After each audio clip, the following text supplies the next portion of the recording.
ಈಗ ತಾನೇ ಹಿರಿಯ ವಕೀಲರು ಅಮೃತೇಶ್ ಅವರು ಕೂಡ ನಮ್ಮ ಜೊತೆ ಜಾಯ್ನ್ ಆಗಿದ್ದಾರೆ ಸ್ಟುಡಿಯೋಗೆ. ಸರ್ ನಮಸ್ಕಾರ, ಕಾರ್ಯಕ್ರಮಕ್ಕೆ ಸ್ವಾಗತ.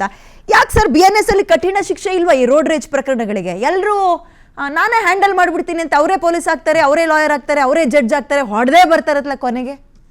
ಅಲ್ಲ, ಅದು ಏನಾಗಿದೆ ಅಂತ ಹೇಳಿದರೆ, ಫಸ್ಟ್ ಆಫ್ ಆಲು ತಾವು ಹೇಳಿದ್ರಿ, ನನ್ನ ಮುಂದೆ ಒಂದು ಕಾರ್ ಹೋಗ್ತಾ ಇರ್ತದೆ. ನಾನು ಕಾರ್ ಡ್ರೈವ್ ಮಾಡಿದ್ದು ಭಾಳ ಕಡೆ ನಾನು ನೋಡಿದ್ದೀನಿ. ಆರಾಮಾಗಿ ಹೋಗ್ತಾ ಇರ್ತಾರೆ. ನಾನು ಒಂದು 5-6 ಸಾರಿ ಹಾರನ್ ಮಾಡಿ ಸೈಡಿಗೆ ತೊಗೊಂಡು ಮುಂದಕ್ಕೆ ಹೋದ ತಕ್ಷಣ ಇವರಿಗೆ ಇದ್ದಕ್ಕಿದ್ದಂಗೆ ಶುರು ಆಗ್ಬಿಡುತ್ತೆ. ಹಿಂಗೆ ಹಾಕದವ ನನ್ನ ಹಿಂದೆ ಅಂತ. ಹೌದಾ? ದಿಸ್ ಇಸ್ ಅವರು ಮನೋವೈದ್ಯರಿಗೆ ಭಾಳ ಅದನ್ನ ಕ್ಲಾರಿಟಿ ಮಾಡಿ ಹೇಳಿದರು. ಅದನ್ನು ನನ್ನನ್ನು ಹಿಂದಕ್ಕೆ ಹಾಕೋವ್ರಿಗೂ ಬಿಡೋದಿಲ್ಲ. ಬೆಂಗಳೂರಿನಲ್ಲಂತೂ ಈ 2 ವೀಲರ್ಗಳದ್ದು ನಾನು ಮೊನ್ನೆ ಅದನ್ನ ಅನುಭವಿಸಿದ್ದೆ. ಒಂದು ಕೈಯಲ್ಲಿ ಹ್ಯಾಂಡ್ಲ್ ಹಿಡಿದಿರ್ತಾರೆ, ಇನ್ನೊಂದು ಕೈಯಲ್ಲಿ ಮೊಬೈಲ್ ಹಿಡ್ಕೊಂಡಿರ್ತಾರೆ, ಇಲ್ಲ ಮೊಬೈಲ್ ಇಲ್ಲಿಗೆ ಸಿಕ್ಕಿಸ್ಕೊಂಡಿರ್ತಾರೆ, ಮಾತಾಡ್ತಾ ಇರ್ತಾರೆ.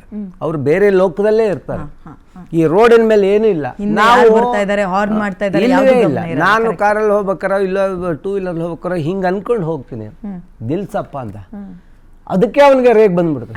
ಫುಲ್ ಬಂದು ಮಾತಾಡ್ತಾ ಇದ್ವಿ ಅದನ್ನ, ಫುಲ್ ಹಿಂಗೆ ಬಂದು ಏನು ಗುರಾಯಿಸ್ತೀಯಾ ಇಷ್ಟೇ. ನಿನ್ನಿಂದ ಏನು ಇದಿಲ್ಲ, ನೀನು ಆರಾಮಾಗಿ ಮಾತಾಡ್ಕೊಂಡು ಹೋಗ್ತೀಯ, ನಿನ್ನಿಂದ ಬೇರೆಯವ್ರಿಗೆ ತೊಂದರೆ ಆಗ್ತದೆ. ಈಗ ಏನಾಯ್ತು, ನಿನಗೆ ಮುಚ್ಕೊಂಡು ಹೋಗ್ತೀಯ ಇಲ್ಲ? ಈ ವರ್ಡ್ಸು ಇನ್ನೂ ಕೆಳಮಟ್ಟದ್ದು ವರ್ಡ್ಸ್ಗಳು ಉಪಯೋಗಿಸಿದ್ದಾರೆ. ನಾನು ಆಲ್ರೆಡಿ ಒಂದು ಇದನ್ನ ಕ್ಲಿಪ್ಪಿಂಗ್ ಕಳಿಸಿದೆ ಮೊನ್ನೆ, ಇಲ್ಲೇ ಶಿವಾನಂದ ಸ್ಟೋರ್ಸ್ ಹತ್ರ. ಅವ್ರು ನೋಡಿದರೆ ಒಂಥರ ಇದ್ರ ಟೈಪ್ ಇದ್ದಾರೆ. ನಾವು ಬರೀ ನಾನು ನನ್ನ ಮಗಳು ಹೋಗ್ತಿದ್ದಾಗ, ಅಡ ಮೊಬೈಲ್ ಬಿಡು, ಆ ಕಡೆಯಿಂದ ಮಾತಾಡೋರಿಗೆ ಇವರು ಏನು ಮಾಡ್ತಾ ಇದ್ದಾರೆ ಅಂತ ಹೇಳೋದು ಗೊತ್ತಿರೋದಿಲ್ಲ. ಭಾಳ ದೊಡ್ಡ ಇದನ್ನು ಯೋಚನೆ ಮಾಡಬೇಕು. ಅದಕ್ಕೆ ಮೊಬೈಲಲ್ಲಿ ನಾವು ಮಾತಾಡ್ಬೇಕಾದ್ರೆ, ಸರ್ ಡ್ರೈವಿಂಗ್ ಮಾಡ್ತಿದ್ದೀರಾ ಅಂತ ಕೇಳ್ತೀವಿ ನಾವು. ಕಾಮನ್ನಾಗಿ 3-4 ಪಾಯಿಂಟ್ಗಳನ್ನ ಕೇಳಬೇಕು. ಫ್ರೀ ಇದ್ದೀರಾ, ಡ್ರೈವಿಂಗ್ ಮಾಡ್ತಿದ್ದೀರಾ, ಇಲ್ಲ ಗಾಡಿ ಸೈಡಿಗೆ ಹಾಕ್ಕೊಂಡು ಮಾತಾಡಿ. ಆ ಕಡೆ ನಾವು ಮಾತಾಡೋದು. ಇವರು ಏನಿಲ್ಲ ಪರವಾಗಿಲ್ಲ ಮಾತಾಡೋ ಏನು ನಡೀತದೆ ಗುರು. ಈ ಪದಗಳು ಇದೆಯಲ್ಲ, ಅದು ನಮಗೇನಾಗುತ್ತೆ, ಅವನಿಂದ ನಮಗೇನೆ ತೊಂದರೆಗಳಾಗೋದು. ಅವನಿಗೇನಿಲ್ಲ, ಈ ಸೇಫು. ಏನಾಗಿದೆ ಈಗ ನಂದು, ಏನು ಕಾನೂನು ಏನು ಹೇಳುತ್ತೆ, ಫೋಟೋ ತೆಗೆದ್ರೆ ಯಾಕೆ ಫೋಟೋ ತೆಗೆದೆ, ಈ ಥರದ ಒಂದು ಮನೋಭಾವನೆ ಬಂದಿದೆಯಲ್ಲ, ಇದಕ್ಕೆಲ್ಲ ಒಂದಷ್ಟು ಮೀಡಿಯಾನೇ ಕಾರಣ. ಮೀಡಿಯಾ ಅಂದ್ರೆ ನಿಮ್ಮ ಮಾಧ್ಯಮ ಅಂತ ಅಲ್ಲ, ಸೋಷಿಯಲ್ ಮೀಡಿಯಾದಲ್ಲಿ ನೋಡಿದ ತಕ್ಷಣ ನೀವು ಹೆಂಗೆ ಅಲರ್ಟ್ ಆದ್ರಿ ಅಂತ. ಸೋಷಿಯಲ್ ಮೀಡಿಯಾದಲ್ಲಿ ಹಾಕುವಂತಹ ಒಂದು ಕ್ಲಿಪ್ಪಿಂಗ್ಸ್ಗಳನ್ನ ನೀವು ಅದನ್ನ ನಮ್ಮವರು ಅದನ್ನ ಇಮಿಟೇಟ್ ಮಾಡಕ್ಕೆ ಹೋಗ್ತಾರೆ. ಏನೋ ಬೇಡ್ರಿ, ಮೊನ್ನೆ ಇದು ವೀಲಿಂಗ್ ಮಾಡಿದ್ರು, ಯಾವುದೋ ಹಿಂದ್ಗಡೆ ಆಂಬ್ಯುಲೆನ್ಸ್ ಬರ್ತಾ ಇದೆ ಅಂದ್ರೂ ಸಹ ವೀಲಿಂಗ್ ಮಾಡ್ತಾರೆ. ಅದಕ್ಕೆ ಕಠಿಣವಾದ ಇದು ಕ್ರಮ ಎಲ್ಲಿ ಆಗಬೇಕು ಅಂತ ಹೇಳಿದ್ರೆ, police has to take that. ಪೊಲೀಸರು ತಗೋಬೇಕು. ಈಗ ಇವತ್ತು ನಿಮಗೆ ಸ್ವಲ್ಪ ಈಗ ಕಡಿಮೆ ಆಗಿದೆ, ಸೈಲೆನ್ಸರ್ಗಳು ಕರ್ಕಶವಾದ ಸೌಂಡ್. ಅದನ್ನ ನಾವು ಒಂದು ತಿಂಗಳು 1-2 ಸರಿ ಪೇಪರ್ಗಳನ್ನ ನೋಡ್ತೀವಿ. ಒಂದು 50 ಸೈಲೆನ್ಸರ್ಗಳನ್ನ ಇಟ್ಟು ಅದ್ರ ಮೇಲೆ ಒಂದು ಇದನ್ನ ನಡೆಸೋದು.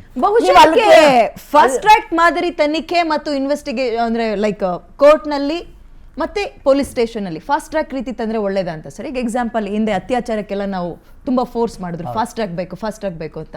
ಇಂಥ ಕೇಸ್ಗಳಿಗೂ ಬೇಕಂತ ಬೆಂಗಳೂರಿನಲ್ಲಿ ದಿನಕ್ಕೆ ಏನಿಲ್ಲ 100-200 ಆಗುತ್ತೆ ಕೇಸ್ಗಳು ಬರ್ತವೆ. ಪೊಲೀಸರು ಸರಿಯಾಗಿ ಹ್ಯಾಂಡಲ್ ಮಾಡಲ್ಲ, ಕೋರ್ಟಿಗೆ ಓಡಾಡಿದ್ರೆ ಇನ್ನೊಂದು ತಲೆನೋವು ಅಂದ್ಕೊಂಡು ಇವರೇ ಹ್ಯಾಂಡಲ್ ಮಾಡಕ್ ಹೋಗ್ತಾರೆ. ಸಾವಿರಾರು ಕೇಸ್ಗಳು ಬುಕ್ ಆಗ್ತವೆ.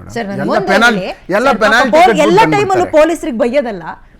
ಒಂದು ಪೊಲೀಸ್ ಸ್ಟೇಷನ್ ಲಿಮಿಟ್ಸ್ಗೆ ಎಷ್ಟು ಜನ ಬರ್ತಾರೆ, ಎಷ್ಟು ಜನರು ನೋಡ್ಕೋಬೇಕು, ಅವರು ನೋಡ್ಕೊಳ್ಳೋಕ್ಕೆ ಕಾನ್ಸ್ಟೇಬಲ್ ಇಂದ ಹಿಡಿದು ಒಬ್ಬ ಹೈಯರ್ ಆಫೀಸರ್ ತನಕ ನೀವೆಷ್ಟು ಜನ ಇರ್ತೀರಿ ಒಂದು ಸ್ಟೇಷನ್ ಅಲ್ಲಿ? ನೋಡಿ, ಸಾಮಾನ್ಯವಾಗಿ ಪೊಲೀಸ್ ಸ್ಟೇಷನ್ ಲೆವೆಲ್ ಅಲ್ಲಿ ಪೊಲೀಸ್ ಇರ್ತಕ್ಕಂಥ ಸಂಖ್ಯೆ ಸಾಕು. ಯಾಕೆ ನೀನು ಎಫೆಕ್ಟಿವ್ ಆಗಿ ಕೆಲಸ ಮಾಡ್ತೀಯ ಅನ್ನೋದು ಅಷ್ಟೇ ಇಂಪಾರ್ಟೆಂಟ್ ಅಲ್ಲಿ. ಸುಮ್ಮನೆ ಇದ್ಬಿಟ್ಟು ಒಳಗಡೆ ಕುರಿಗಳ ತರ ಕೂತ್ಕೊಬಿಟ್ಟು ಸುಮ್ಮನೆ ಓಡಾಡ್ಕೊಂಡು ನಮಗೆ ಬೆಳಿಗ್ಗೆಯಿಂದ ಸಾಯಂಕಾಲದವರೆಗೂ ಅಕೌಂಟಬಿಲಿಟಿ ಬೇಕು. ನನಗೆ ನಾನೊಬ್ಬ ಅಧಿಕಾರಿಯಾಗಿದ್ದು ನಾನು ಏನೇನು ಜವಾಬ್ದಾರಿ ಇವತ್ತು ಮಾಡಿದೆ, ಎಲ್ಲೆಲ್ಲಿ ಏನೇನು ಕೆಲಸ ಮಾಡಿದೆ, ಯಾವ ರೌಡಿ ವಿರುದ್ಧ ಮಾಡಿದೆ, ಯಾವ NDPS ವಿರುದ್ಧ ಮಾಡಿದೆ, ಯಾವ ಪ್ರಾಸ್ಟಿಟ್ಯೂಷನ್ ವಿರುದ್ಧವಾಗಿ ಮಾಡಿದೆ, ಆಮೇಲೆ ಯಾವ ರೌಡಿಗಳನ್ನ ರಿಪೇರಿ ಕಾರ್ಯಕ್ರಮ ನಡೀತು. ಟೋಟಲಿ ಸಾಯಂಕಾಲದಷ್ಟೊತ್ತಿಗೆ ನಂದೊಂದು ಅಕೌಂಟಬಿಲಿಟಿ ಇಲ್ಲ ಅಂತಂದ್ರೆ ಕೆಲಸ ಮಾಡ್ಬೇಕಂತ ಸಮಯದಲ್ಲಿ ಅದು ವೇಗದು ಏನೂ ಪ್ರಯೋಜನ ಆಗಲ್ಲ. ಪೊಲೀಸ್ ಪೊಲೀಸಿಂಗ್ ಮಾತ್ರ ಅಕೌಂಟಬಿಲಿಟಿ ಬೇಕು. ನಾನು ಇವತ್ತು ಏನು ಕೆಲಸ ಮಾಡಿದೆ ಅನ್ನುವಂಥದ್ದು ಬೇಕು. ಸಾಯಂಕಾಲ ಆದಮೇಲೆ ನೀನೇನು ಮಾಡ್ಕೊಂಡು ಬಂದೆ ಸಾಯಂಕಾಲದವರೆಗೂ ಆಚೆ ಇದ್ದಲ್ಲ ಅಂತ ಕೇಳುವಂಥ ವ್ಯವಧಾನನೂ ಪೊಲೀಸ್ ಅಧಿಕಾರಿಗಳಲ್ಲಿ ಇರಬೇಕು. ಅದು ಏನಾಗ್ತಾ ಇದೆ, ಕಮ್ಮಿ ಆಗ್ಬಿಡ್ತಾ ಇದೆ. ಹೇಗೋ ಮ್ಯಾನೇಜ್ ಮಾಡ್ಬಿಡೋಣ, ಹೇಗೋ ಬಂದದ್ದು ಹೇಗೋ ಮಾತಾಡಿಸಿ ಗಂಡ ಹೆಂಡ್ತಿರ್ ಜಗಳ. ಪೊಲೀಸ್ ಸ್ಟೇಷನ್ ಬರ್ತಕ್ಕಂಥವೇ ರೆಸಿಡೆನ್ಷಿಯಲ್ ಲೊಕ್ಯಾಲಿಟಿಗಳಲ್ಲಿ 40-50% ಮ್ಯಾಟ್ರಿಮೋನಿಯಲ್ ಇಶ್ಯೂಗಳೇ ಮತ್ತು ಫ್ಯಾಮಿಲಿಗಳ ಗಲಾಟೆಗಳನ್ನೇ ಜಾಸ್ತಿ ಬರುವಂಥದ್ದು. ಅತ್ಯಂತ ಜಾಸ್ತಿ ದುಬಾರಿ ವ್ಯಯ ಆಗುವಂಥದ್ದು ಟೈಮ್ಗಳು ಪೊಲೀಸವ್ರುಗಳಿಗೆ ಮ್ಯಾಟ್ರಿಮೋನಿಯಲ್ ಕೇಸಸ್ಗಳಲ್ಲಿ. ಯಾಕಂದರೆ ಬೇಗ ಮುಗಿಯಲ್ಲ, ಬೇರೆವಾದರೆ ಬೇರೆ ಥರ ಮಾತಾಡ್ಬಿಡ್ತೀವಿ. ಬಟ್ ಇದನ್ನು ಮಾಡೋಕ್ಕಾಗಲ್ಲ ನಾವು ಆ ಥರ. We are playing with an emotion people. ನಾವು ಸುಮ್ಮನೆ ಹಾಗೆ ಮಾಡೋದಾಗ ಮಾಡ್ತೀನಿ. ಮ್ಯಾಟ್ರಿಮೋನಿಯಲ್ ಕೇಸಸ್ ಅಂದರೆ they don't have any ground to interfere there. 2 ನಿಮಿಷ ನೋಡಮ್ಮ ನಿಮ್ಮದು ವೈವಾಹಿಕ ಜೀವನ ಕೊಡ್ತಾರೆ, ಅವರೇ ಒಂದು ಎಂಡಾರ್ಸ್ಮೆಂಟ್ ಕೊಡ್ತಾರೆ. ಬೇರೆ ಇವ್ರಿಗೆ ಬೇಕಾದಾಗ ಇದು ಸಿವಿಲ್ ಸ್ವರೂಪದ್ದಾಗಿದೆ. ಇವ್ರಿಗೆ ಬೇಕಾದಾಗ ಪೊಲೀಸ್ ಡಿಪಾರ್ಟ್ಮೆಂಟ್ ಬೇಕಾದಾಗ. ನೀವು ರಿಟೈರ್ಡ್ ಆಗಿದ್ದೀರಾ ಸರ್, ನಮ್ಗೆ ಇವತ್ತು ಯಾವ ಪೊಲೀಸ್ ಕೌನ್ಸಿಲಿಂಗ್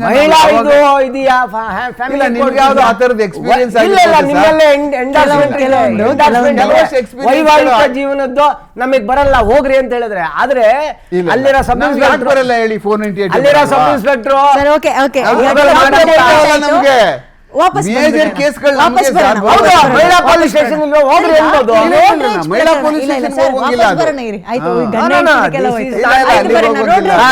ಅರ್ಥ ಮಾಡ್ಕೊಳ್ಳಿ, ನಿಮ್ಮಲ್ಲಿ ಹೆಚ್ಚಿಗೆ ದುಡ್ಡು ತಗೊಳಕ್ಕೆ ಭ್ರಷ್ಟಾಚಾರಕ್ಕೆ ಅದನ್ನ ಸುಮೋಟೋ ಕೇಸ್ ಅಂತ ಬಂದಾಗ ಪೊಲೀಸರು ಎಲ್ಲ ಇದ್ರ ಬಗ್ಗೆ ಗಮನ ಹರಿಸೋದು ಸ್ವಲ್ಪ ಕಡಿಮೆ. ರೋಡ್ ರೇಜ್ ಕೇಸ್ಗಳಲ್ಲಿ ತೀರಾ ಹೈಪ್ ಆಗ್ಬಿಡ್ತು, ಸೋಷಿಯಲ್ ಮೀಡಿಯಾದಲ್ಲೆಲ್ಲ ಸೌಂಡ್ ಮಾಡ್ತಾ ಇದೆ ಅಂದ್ರೆ ಸುಮೋಟೋ ಕೇಸ್ಗಳಾಗಿರ್ತವೆ. ಇಲ್ಲ ಅಂದ್ರೆ 10ರಲ್ಲಿ 11 ಕೇಳಿ ಅವ್ರಿಗೆ ಯಾವ ಕೇಸಸ್ಗಳು ಬೇಲೆಬಲ್ ಯಾವ ಜ್ಞಾನಬೆಲ್ ಅಂತ ಕ್ಲೀನ್ ಆಗಿ ಗೊತ್ತಿರ್ತದೆ. ಈಗ ನಾವ್ ಹಿಡಿದ್ಬಿಟ್ಟು ಕಳ್ಸ್ಬಿಡು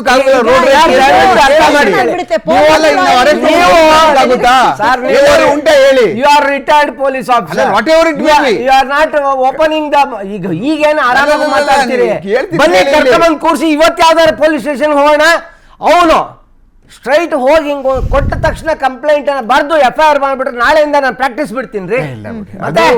ಅಲ್ಲಲ್ಲ, this is how the torture is. ಅಲ್ಲಲ್ಲ, ನೀವು ನೋಡಿರೋ ಪೊಲೀಸ್ ಅದು, ನಾನಂತೂ ನೋಡ್ಲಿಲ್ಲ. ನಾನು 35 ಆ ತರ ಎಲ್ಲ ಪೊಲೀಸ್ ಸಿಸ್ಟಮ್ ಟಾರ್ಚರ್ ಆಗೋದು.